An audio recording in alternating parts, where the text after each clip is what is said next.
Whether you're working in a social media team or as part of an agency managing social media for clients, your collaboration with your team members is going to make your life so much easier.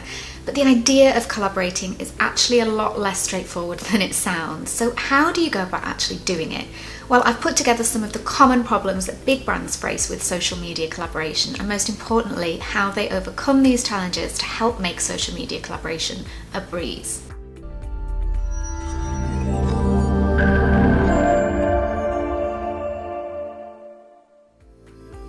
So first, let's have a look at the common problems that people face when it comes to collaborating on social media projects. So, tone inconsistency.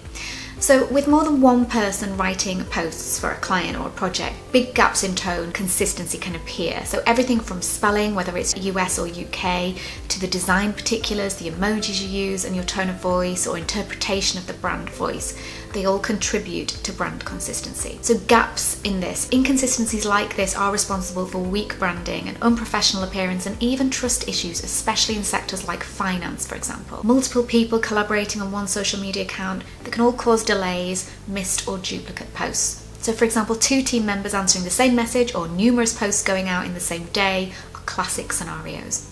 There's different time zones, different departments, and different perceptions of what needs to be done.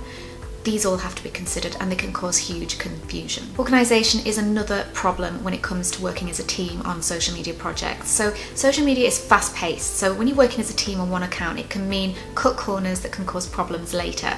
Some common problems might be client updates not being shared with the whole team, new designs saved on one social media manager's laptop and not the server, posts boosted without talking to anybody else, complaints not being assigned to the right person, for example. Another problem can be poor reporting.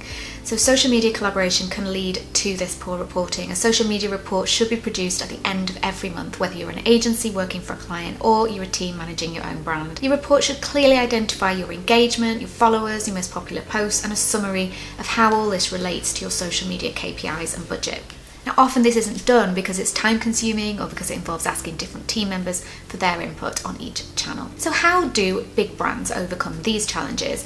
Well, now you know what the most common challenges are when it comes to social media collaboration. We can have a look at how to do that. So the main problem in all of these scenarios, really, it boils down to communication or lack thereof. You can be the best communicator in real life, but still fail in regard to social media collaboration.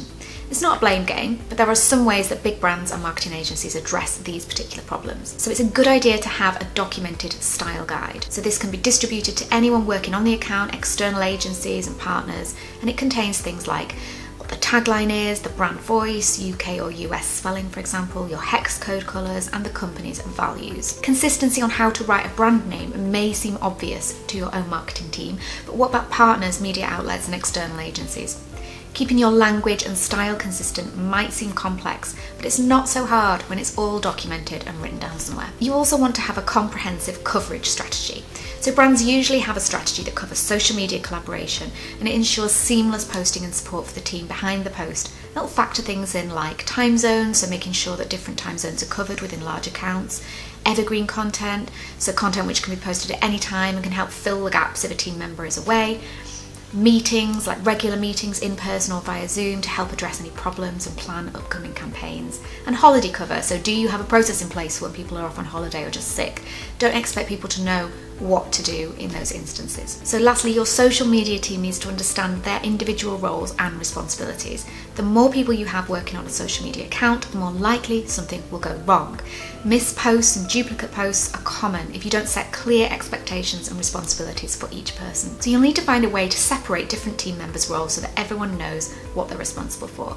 So some of the ways that this can be done include delegating tasks by shift, assigned by the social media platform, assign different authority levels to different people. Either way, each person within the team should clearly understand their role and what it entails. Now, an easier and more efficient way to manage roles and responsibilities is within the Agorapulse content management system. So if you use this, team members can assign posts and tasks to other team members in the organisation, and they'll clearly see if they have been resolved. So using this knowledge is going to help you seamlessly and easily manage your social media collaboration. Don't forget to check out the description below where you'll find a link to a blog which documents everything that we have talked about in this video, and don't forget to give us a like and subscribe if you enjoyed the video.